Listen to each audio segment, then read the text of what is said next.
Então, boa tarde. Vamos iniciar, né? Mais um estudo pelo Espiritismo para Todos, o estudo do ponto final, o reencontro do Espiritismo, com Allan Kardec, né?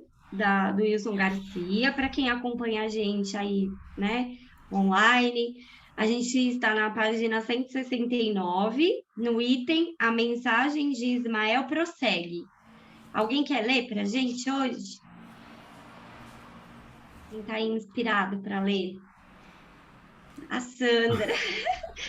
Por favor, Sam. Eu fico com vergonha de oferecer. Daí eu espero. Ninguém oferece. Tem acontecido, né? Ninguém oferece. Daí eu ofereço, porque eu adoro. A mensagem de Ismael prossegue. Eu folgo e me junto convosco para ver se podemos realçar os brilhos dessa doutrina por sobre a humanidade inteira, até hoje esquecida das lições do Divino Mestre.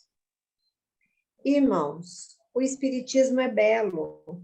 O Espiritismo é a doutrina mais pura e mais confidente que pôde vir à Terra.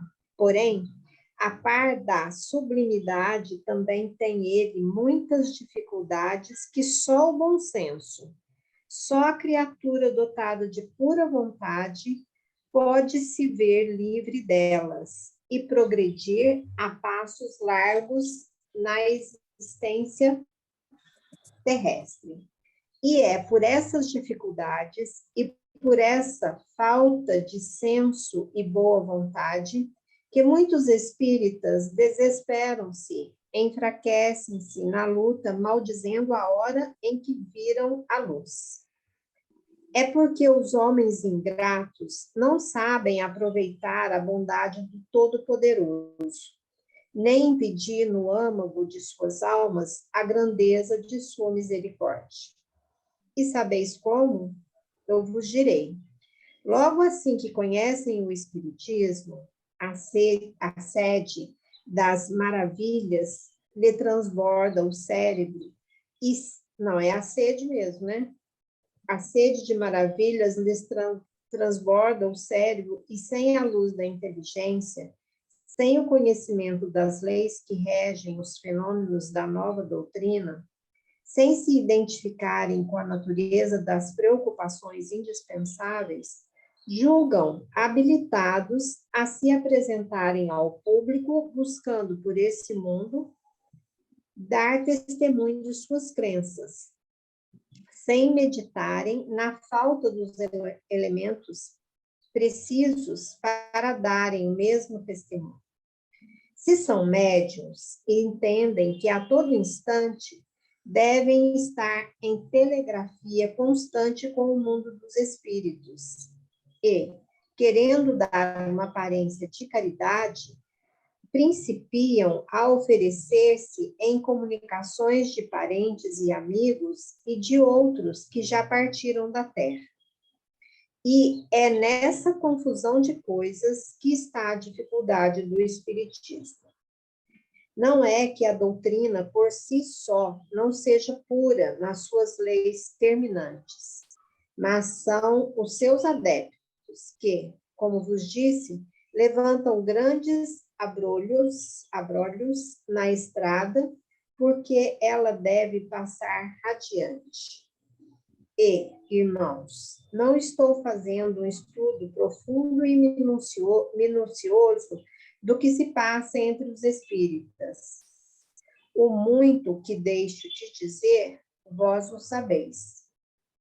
Mas, se estáis perfeitamente compenetrados das inspirações dadas pelo guia, se tendes a coragem de conduzir sobre os vossos ombros essa cruz feita de cardos, de urzes e de espinhos, trabalhai, e Ismael estará convosco, sempre vos aconselhando e vos ajudando a suportar o peso da cruz.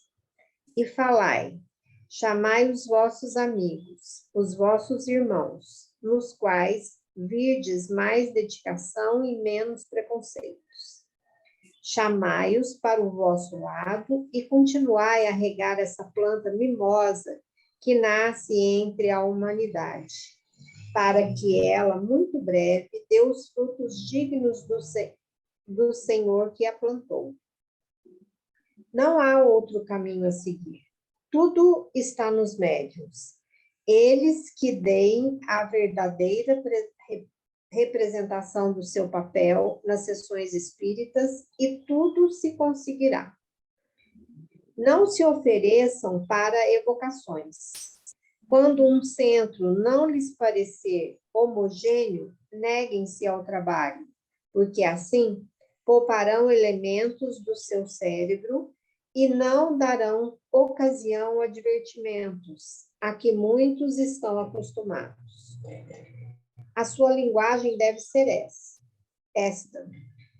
Eu só trabalho quando meu guia esteja ao meu lado, e desde que os meus companheiros não me proporcionem a satisfação dessa vontade.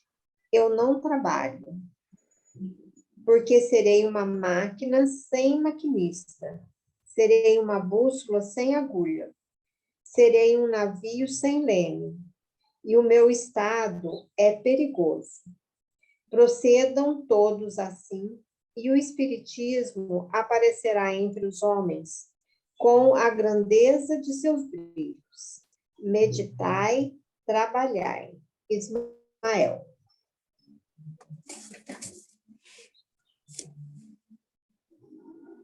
Continua, João?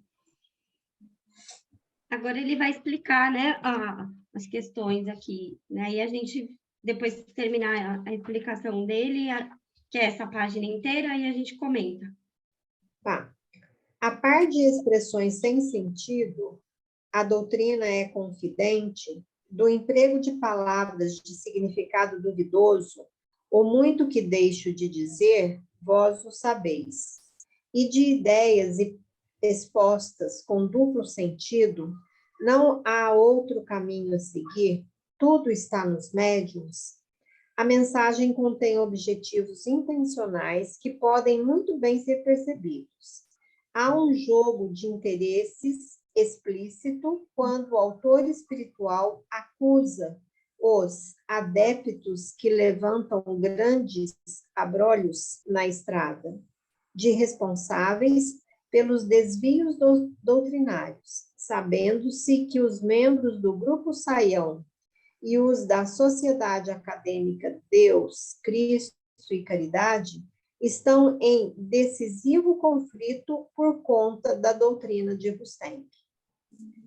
O espírito está falando a adeptos do Grupo Saião e os convencendo de que tendes a coragem de conduzir sobre os ombros essa cruz feita de cardos, de urzes e de espinhos. A nota 48, cardo, planta cujas folhas possuem espinhos. E a 49, urze, planta de flores violeta ou rosa, que preferem os solos silicosos, onde forma maciços de aspecto característico. Está, portanto, expresso o apoio ao ideal deles, quando então afirma: trabalhai, trabalhai, e Ismael estará convosco, sempre vos aconselhando e vos ajudando a suportar o peso da cruz. A intenção é valorizá-los com o que os traz para o seu lado e de desvalorizar os demais, da Sociedade Acadêmica Deus, Cristo e Caridade. Com isso, concretiza o plano de exercer sua dominação sobre eles. Apesar do estilo sofrido imposto no discurso, há nele uma lógica que, aos poucos, aflora. Não há outro caminho a seguir. Tudo está nos médios. Eles que deem a verdadeira representação do seu papel nas sessões espíritas, e tudo se conseguirá.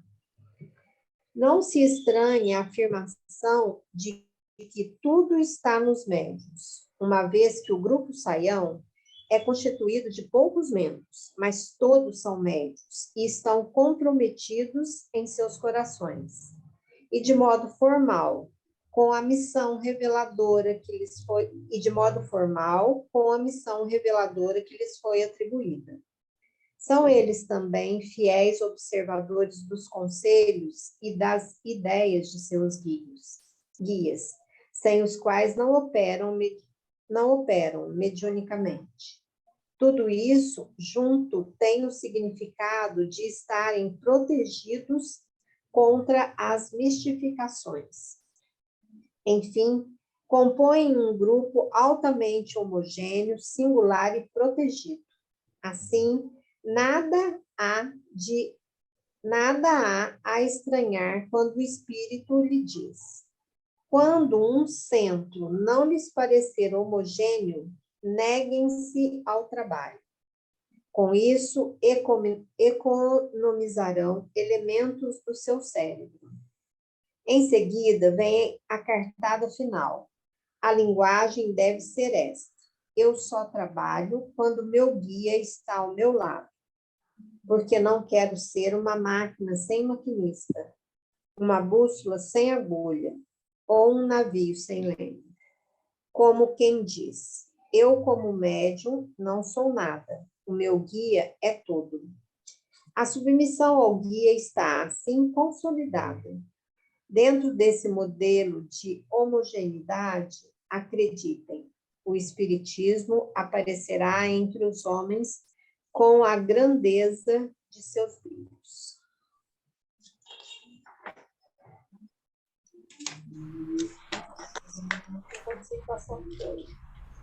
Daí muda, né, o assunto. Santos finalmente encontram seu guia. Para aí, Ju? Isso. Dona Miriam, me ajuda. Quando eu sigo a Juliana, eu tô indo no mesmo caminho desse cara, né? Ela Um está nos caminho pior, conduzindo para ladeira o caminho abaixo. ruim, ela. Eu vou te falar, amigo, ninguém me segue porque eu não sou novela. Pois é. A Clarice comentou antes de você chegar que lá na Aliança eles usam o Ismael. É, eu não conheço. Sim, Que aí ela perguntou se era esse Ismael. Eu deduzi que sim, que é exatamente o mesmo, né? Pelo que eu sei. Não. Então, aqui tem questões importantes, né, para gente refletir. é completamente heterônimo, né? Sim, né, a questão, né, Controlador, dominador aí, esse Ismael. a submissão ao guia, né, na subliminar ali sendo passado, né, traz um entendimento oposto do que o Kardec vai trabalhar em todas as obras, É. na questão do sentido do que é a revelação.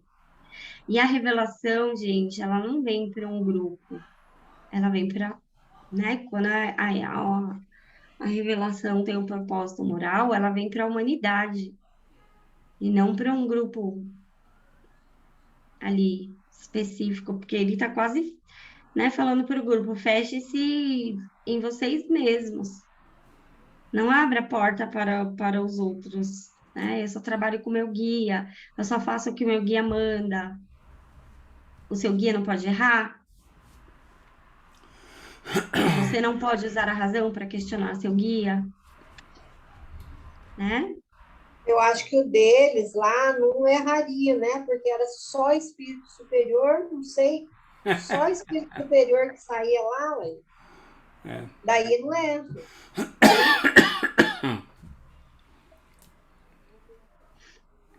É complicado, né? As coisas que a gente lê aqui, porque eles, né, colocam como uma missão reveladora. né? Tanto que o debate é a verdadeira proposta, quem iria trazer a verdadeira moral seria Mustang, não Kardec. E aí a gente lê os evangelhos, né? Os 4 evangelhos, é uma proposta Completa, heterônoma, pelo que falam. é né, uma religião universal, que é um pouco do que a gente estava conversando, né? É uma religião universal, a proposta que o Espiritismo traz, não é?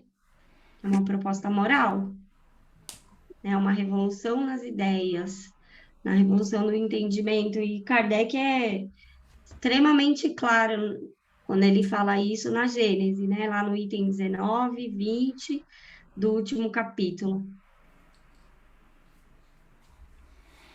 Ele é claríssimo. Assim como ele é no céu e inferno, né?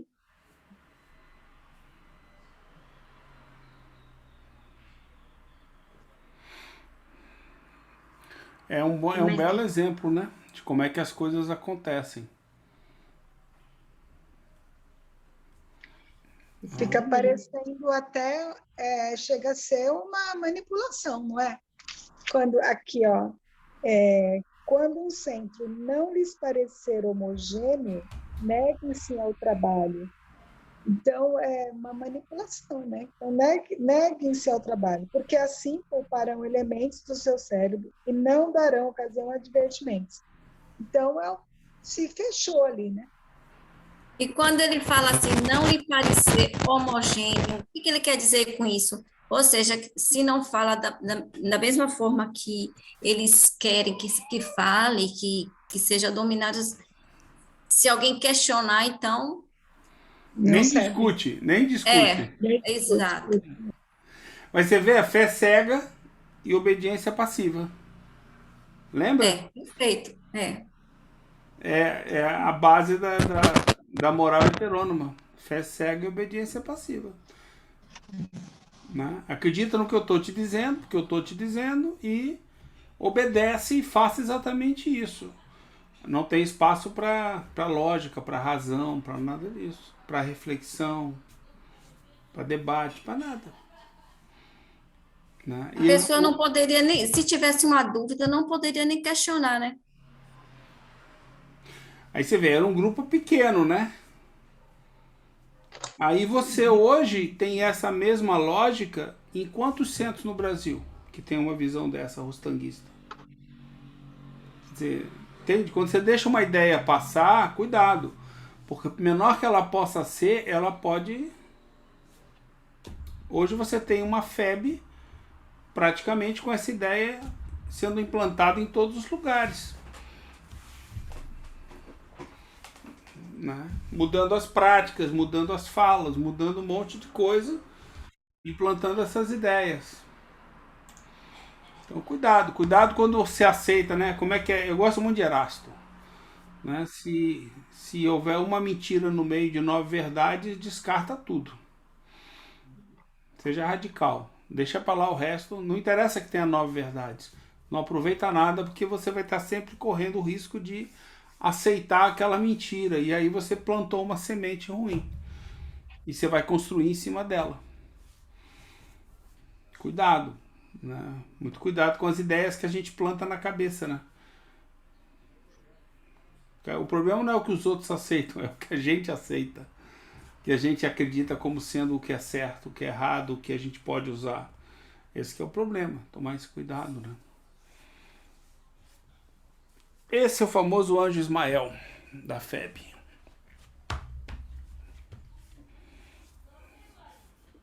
E a questão, né, da divisão, né? Quem é que está com a verdade? Né? Deus, Cristo, caridade ou vocês aqui, né, do grupo? Quem é digno dessas revelações? Nós não somos. Quem são os escolhidos? Porque aqui ele, né, traz muito claro isso, né? O decisivo conflito por conta da doutrina de Rustang. E, assim, aqui não fica tão aprofundado essa questão que aconteceu, né? Mas no livro Autonomia, isso fica muito bem documentado, tudo o que aconteceu, né? Que é o capítulo 3, os desvios. a proposta, né, verdadeira, da doutrina espírita como uma ciência, como, né, um estudo filosófico. Foi exatamente assim, né, que a gente vê o surgimento lá de todos que estavam na Academia Deus, Cristo e Caridade.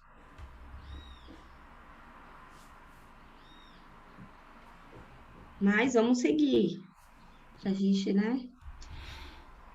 Alguém quer falar mais alguma coisa? Que agora o Santos vai encontrar seu guia, né? Esse tem que a gente vai ler.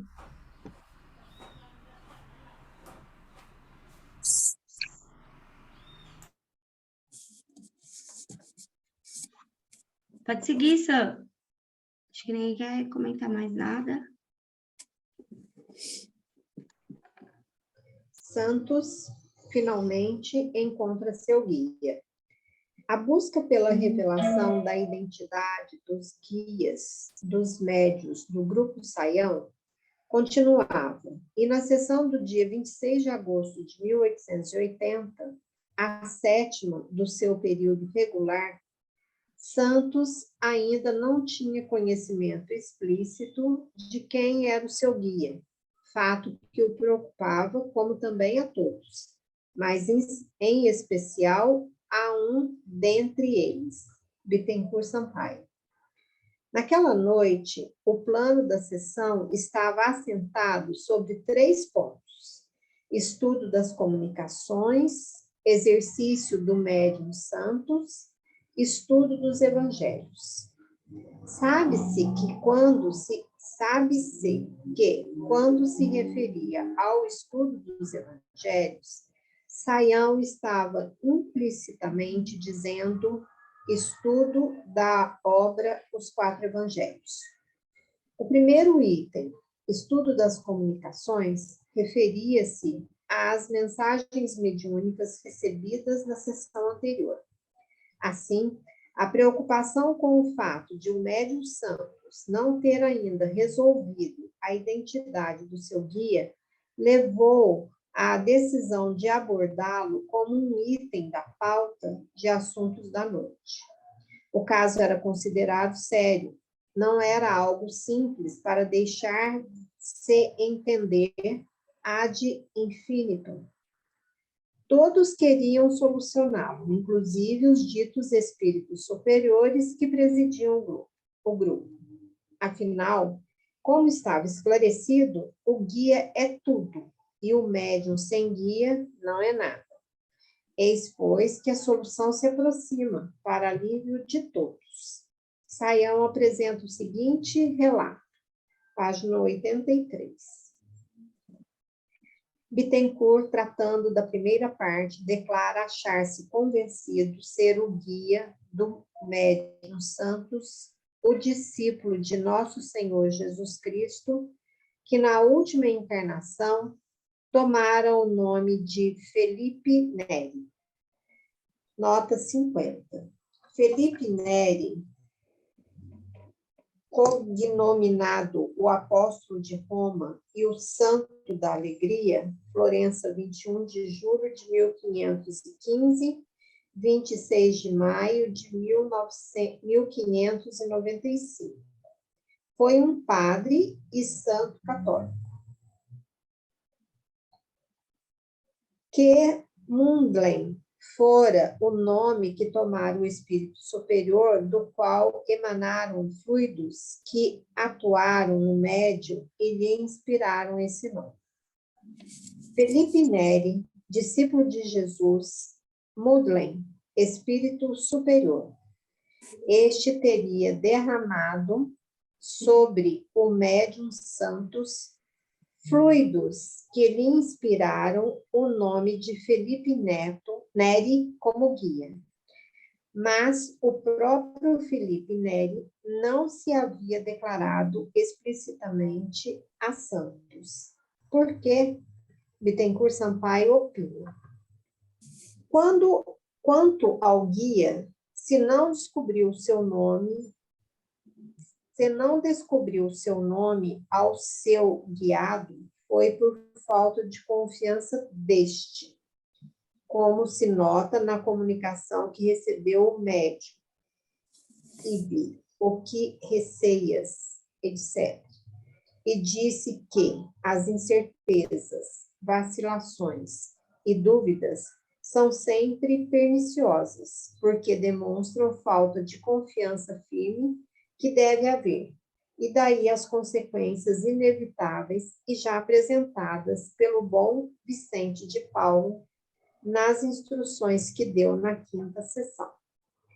Está claro, o médium Santos tinha grande parte da culpa de não assumir a identidade do seu guia por conta de suas incertezas, vacilações e dúvidas. O que teria dito Vicente de Paulo na 5ª sessão, que não fora levado na devida consideração pelo médium Santos? Vejamos. Naquela noite de 12 de agosto de 1880, portanto, 14 dias atrás, Santos tomara parte pela primeira vez de uma sessão do grupo. Era, pois, seu novo integrante, como relata Saião. Aberta a sessão, depois das preces, foi combinada a hora, apresentado o programa, sendo neste incluído ouvir o novo irmão seu compromisso expresso e pô-lo em relação direta com seu guia, observando-se as instruções recebidas. O novo integrante, Luiz Antônio dos Santos, tinha diante de si 2 tarefas iniciais: conhecer o seu guia e expressar formalmente o compromisso de trabalhar sem esmorecimento pelos ideais do grupo, ou seja, devia dar o sim em alto e bom tom. O compromisso foi por ele assumido diante de todos. Restou conhecer seu guia. Mas houve um fato inesperado. O médium Frederico Júnior, sonambulizado, diz uma mensagem do Espírito que se apresenta por Maria, que ninguém menos do que a esposa falecida de Luiz Antônio dos Santos. Na mensagem, registre-se. Não há que possa identificá-la de fato, mas convém conhecer o seu teor, pelas contradições e convicções que expõe. Para nada sirvo. Sou muito frágil e ainda me ressinto das minhas culpas. Não estou ainda puro. Mas se necessitardes dos meus conselhos, isto é, dos conselhos que os bons se dignarem dar-me para transmitir-vos, chamai por Maria e ela estará convosco. Quanto a ti, Luiz, direi, bem-vindo sede à casa do Senhor. É aqui, entre esses irmãos, em quem tens confiança, é nesta homogeneidade de pensamentos que aquela que na terra foi tua esposa tem a dita de dizer-te: eu sempre estou contigo para ajudar-te no peso da cruz. Além de mim, tem outros espíritos que me ajudam a fortalecer-te.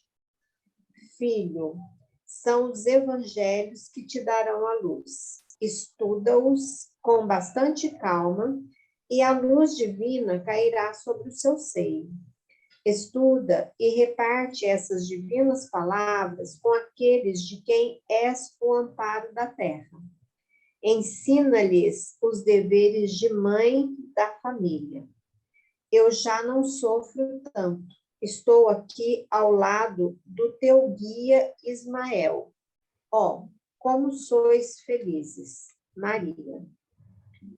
Embora promovendo um pequeno desvio do nosso escopo, é inevitável esclarecer alguns pontos.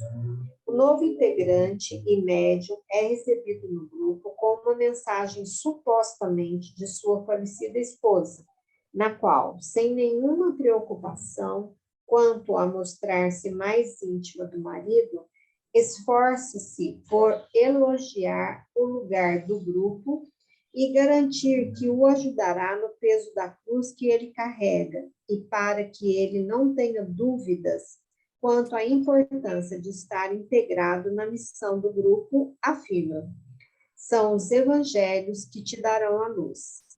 Entenda-se aí os 4 evangelhos.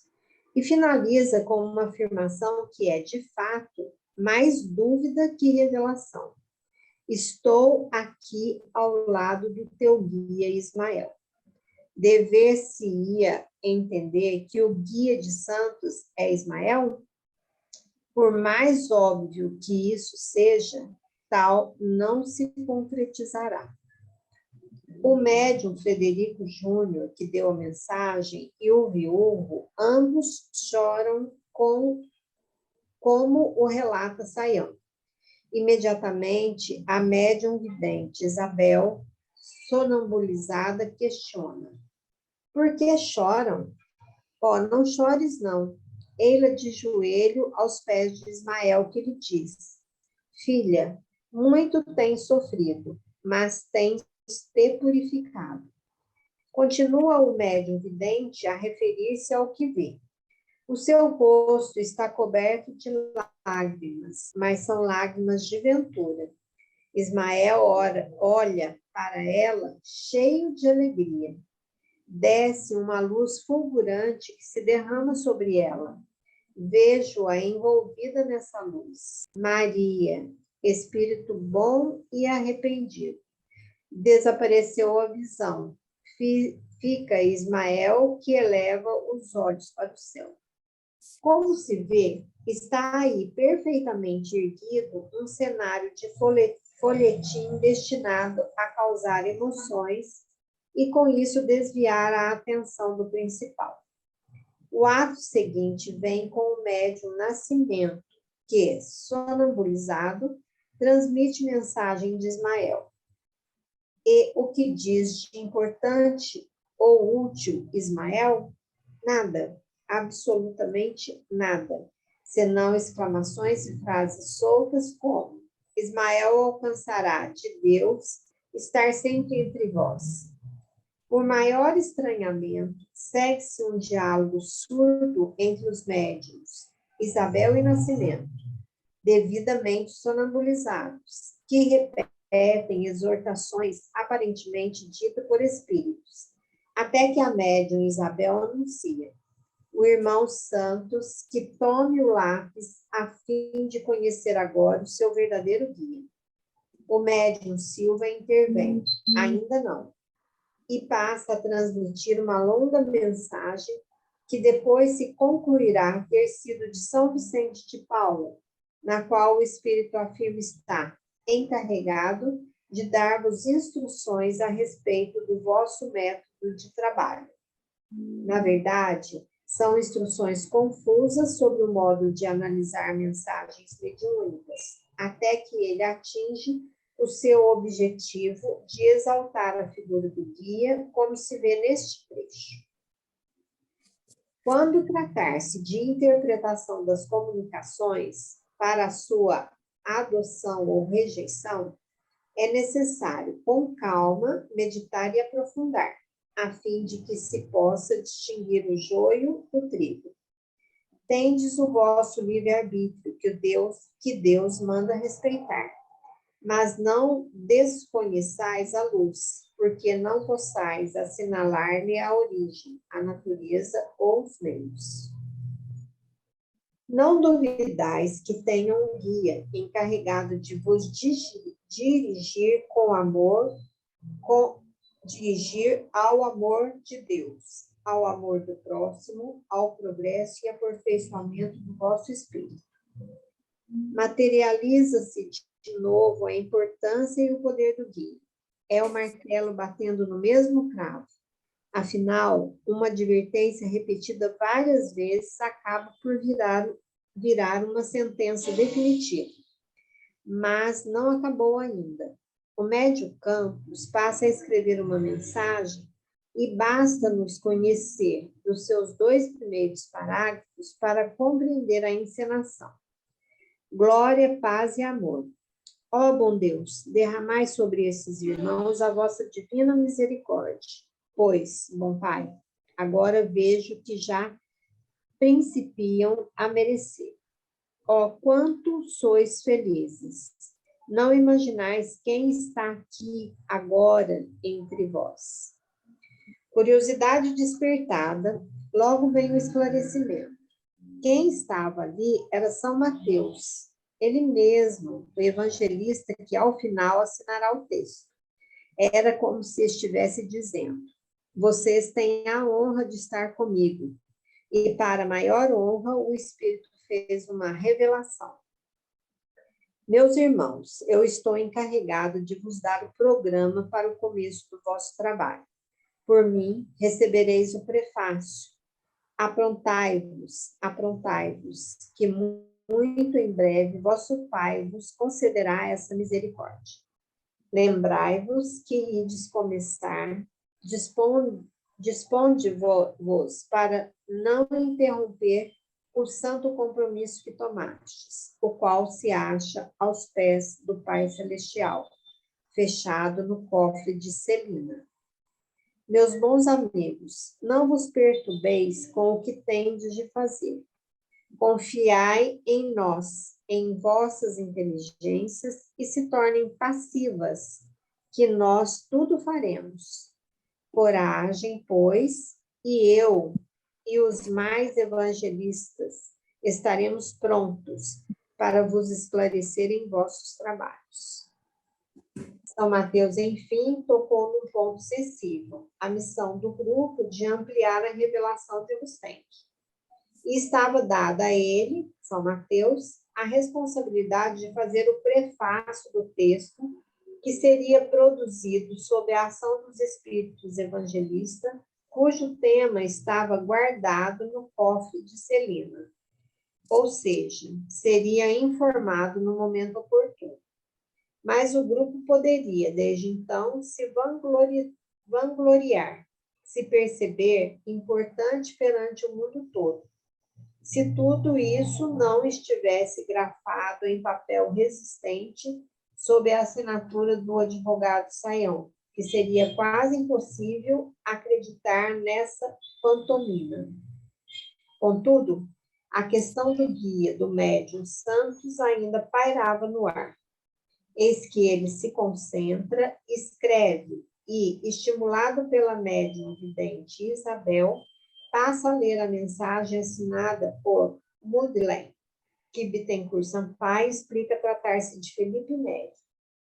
Este, após chamar a atenção do médium sobre seus receios e vacilos em crer naquele que é, de fato, seu guia, afirma: eu, filho, sempre que vos mandardes com verdadeira fé e reconhecimento, me chamardes. Com verdadeira fé e reconhecimento, estarei convosco. Problema resolvido? Ainda não, porque o médium, como se vê na 8ª sessão, 14 dias depois, ainda tem suas dúvidas. Para chegar ao desfecho dessa 5ª sessão do dia 12 de agosto, é preciso esclarecer que depois de Mundelein, Felipe Neri concluir sua mensagem, a reunião seguiu seu curso de manifestações de espíritos da alta cúpula do grupo Saião. Quem veio a seguir com uma longa mensagem, cujo conteúdo pode ser classificado como repetitivo e redundante, como só ser a técnica dominante dos textos rustanguistas, foi João Evangelista. Um pequeno parágrafo, quase ao final do seu texto, inscrito na linha do Deus é fiel, é suficiente para se aquilatar do seu desvalor. Saião transcreve, ao transcrevê-lo, grifou: meus irmãos, amai-vos uns aos outros e vivei, não para vós, mas para o vosso próximo. Porque, vivendo para ele, vivereis para o bom Deus, que recompensará os vossos esforços. A insistência de Bittencourt Sampaio em relação à solução do médium Santos sob seu guia, como se viu, foi declarada na 7ª reunião, página 83. Todos os membros concordaram que o médium, então, se concentrasse para receber o seu guia, e sob esta pressão, ele passou a receber uma mensagem psicográfica que será assinada, ao final, por Mundlen, que outro não era senão Felipe Neri. A mensagem é curta e o espírito se mostra chateado com o médium, ameaçando buscar outro instrumento e dizendo em tom admoestador: é necessário que o médium, quando sinta os fluidos do seu guia, trabalhe desassombradamente. O grifo é do próprio Sayão. Instala-se uma discussão sobre se, de fato, Mundlen é Felipe Neri. Os membros do grupo ora dizem falar por intuição, ora expressam opinião pessoal. Nascimento pensa que Mundlen quer dizer guia e que Felipe Neri é um dos apóstolos. Campos entende que Mundlen é um símbolo. A médium vidente Isabel diz que vê presentes todos os nossos guias, e Felipe é um dos apóstolos que tomou o nome de Mundlen. O médium Silva, sonambulizado, fala: irmãos, o guia do médium é um puro espírito.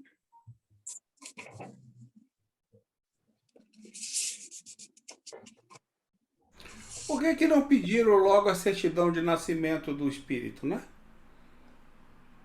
Não é? Deve ser antiga, mas deve ter uma fotocópia atual. Né? Gente, chega a ser cômico, viu? É triste.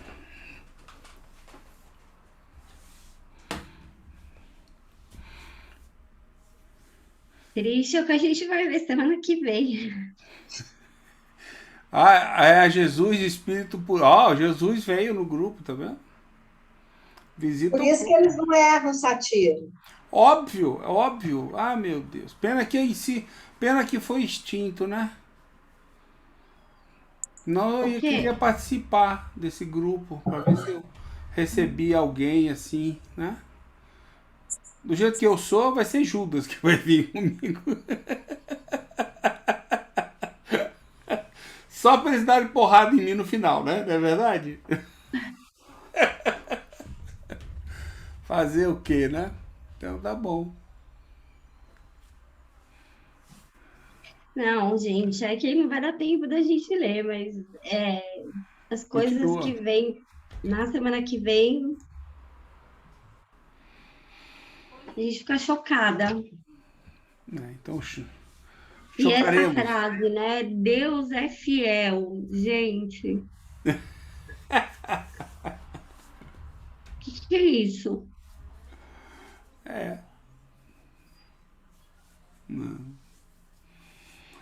E isso é a raiz do movimento espírita. Que legal, né?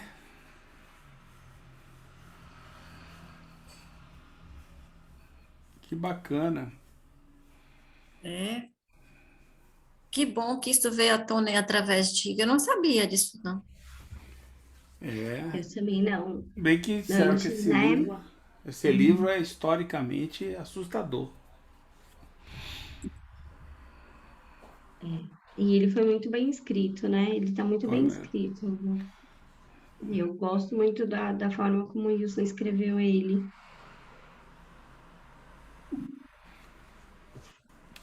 Eu não tenho nenhum comentário aí. Eu também não. Comentar o quê? Tô ansioso para ver quando Jesus foi lá. Queria saber só se ele Vamos. apareceu como é que é? Ele foi um agênere ou se ele só foi... Né? Eu só queria comentar uma coisinha aí. Oi, Fala. Paulo. Nas reuniões que nós temos, né, que são trabalhos fechados, 90% dos irmãos que nós temos não dão. Não dá o quê, Paulo? O que eles fazem é dar nome. Não consegui ouvir, amigo. Oi? Repete, Val, por favor. Oi, então, nas nossas reuniões, né, quando a gente tem esse tipo de reunião, onde nós recebemos os nossos irmãozinhos desencarnados, 90% dos que vêm, eles não dão nome. Não é necessidade disso, né? É difícil. Às vezes é um ou outro que a gente pede, mas assim, para eles é difícil de sair dando nome, né? E aí foi tão fácil sair distribuindo, né? Complicado. Que aqui eles estão, né, trabalhando segundo o que eles falam, dentro do entendimento que você precisa saber o nome do seu guia, né? Seu espírito ali protetor, e que você precisa estar submisso àquilo que o espírito fala, né? Aquilo que seu guia manda. Quando, na verdade, quando a gente vai, né, estudar Kardec, todos nós temos o nosso guia, o nosso mentor. Mas a Sim. gente não abre mão, né, da razão. Não é nenhuma questão de livre-arbítrio, porque ali ele coloca como uma questão de livre-arbítrio, né? E Mas eu penso como uma questão de razão, de você conseguir, né, usar a sua razão e refletir em cima do que o espírito está escrevendo e questionar se está ali num trabalho de psicografia, de psicofonia, ou mesmo, né, vamos por que nem ele falou aqui em uma das partes, né, eles começaram lendo as comunicações do trabalho anterior. Se houve alguma mensagem, não pode se evocar o espírito e conversar com esse então, espírito? porque para nós, né, nós passamos assim no crivo da razão, né? Enquanto você tá ali com o irmãozinho dando alguma mensagem, a gente filtra. É filtrado as coisas que você vai falar, algumas coisas vêm, né, na mente, você às vezes você até acha que você está falando coisa errada, né? Mas aí é que tá, o filtro da razão é fundamental para esse tipo de coisa. Mas é que ali é diferente do trabalho que se faz hoje no centro, né? Que é um trabalho doutrinário, vamos colocar assim, né? Sim. E aqui ele está falando de um trabalho onde vieram espíritos, né, supostamente superiores para trazer uma revelação para o grupo. É nesse sentido que ele está colocando. Então, ali, por mais que veio o espírito, o suposto espírito, né, da esposa de um dos médiums, você vê que a mensagem, ela não está trazendo nada de cunho afetivo entre ela e o marido. E sim, ela está ali usando o nome da esposa para reforçar aquilo que o guia, entendeu? É um objetivo e é um trabalho diferente.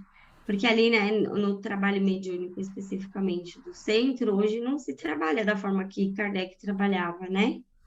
A questão da evocação, de você chamar o espírito, perguntar o nome dele, o dia que ele morreu, do que ele morreu, como foi o passamento dele, qual é a condição dele agora, como a gente vê, assim, em todas as mensagens do céu e inferno. Né? Existe um trabalho muito diferente do que se é feito hoje. Então, Ju, mas é mesmo assim, às vezes vem algum mentor da casa, né?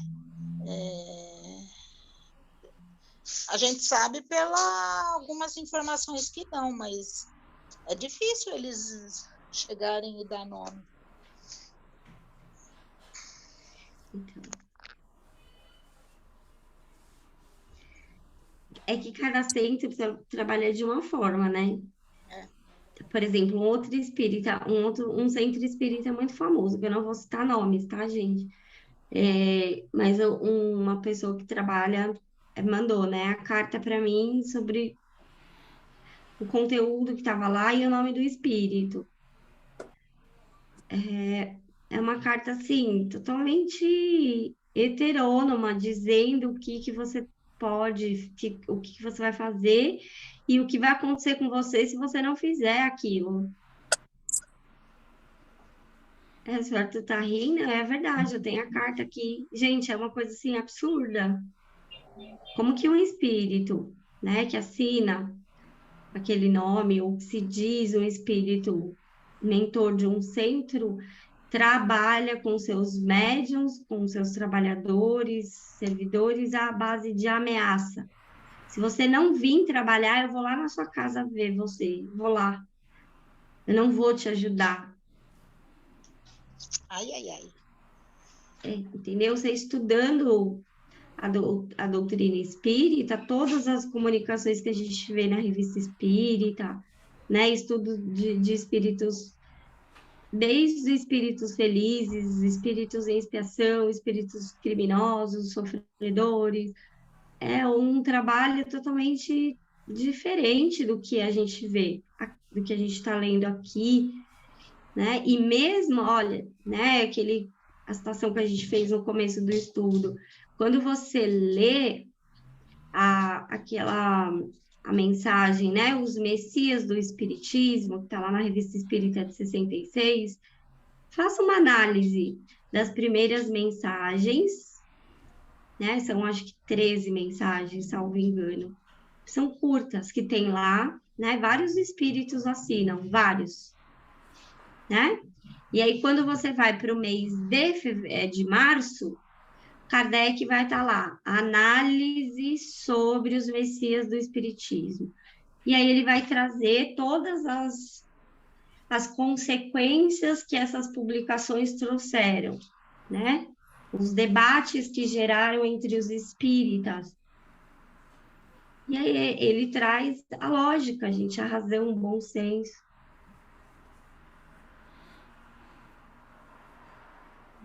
Oi, É o oposto. Oi, seu Arthur.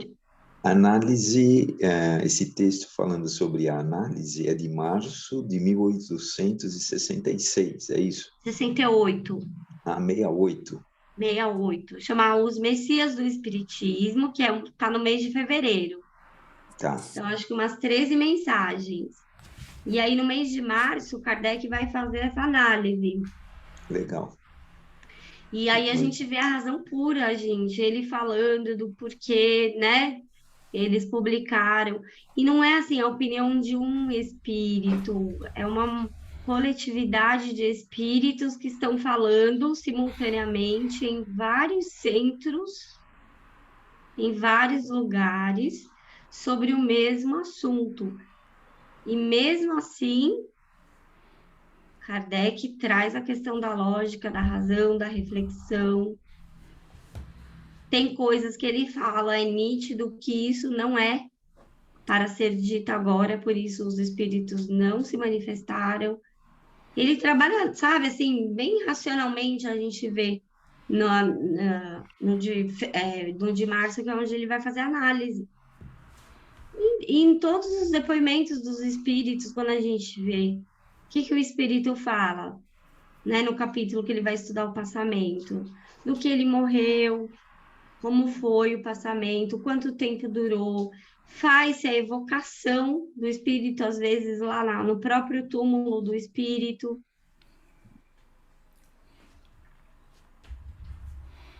Se dialoga aí, às vezes o espírito dá 1, 2, 3, 4, 5 comunicação, uma em seguida da outra, às vezes espaçada. E aí é o tempo de cada espírito, ou a possibilidade dentro dos trabalhos, mas é totalmente diferente do que a gente vê, né? Hoje e do que a gente está lendo aqui. A gente ficou horrorizado com essas sessões mediúnicas. Tchau, a Janete saiu. A gente ficou horrorizado com essas questões que a gente, principalmente que a gente vai ler, né, daqui para frente.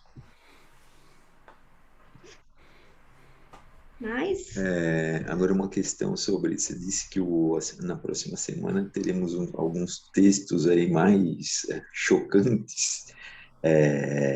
Eu não estou lembrado, mas esse encontro, ele fica gravado, porque na semana que vem eu tenho certeza que não vou poder comparecer. fica. Ah, legal, obrigado. Vai ficar gravado, o amigo vai disponibilizar lá no YouTube, no Face, né, amigo? Eu vou botar o da semana passada, que eu não botei ainda, e vou botar esse junto. Eu sempre coloco. Estão todos lá. Na pastinha da obra de destaque do Wilson Garcia. Ponto final.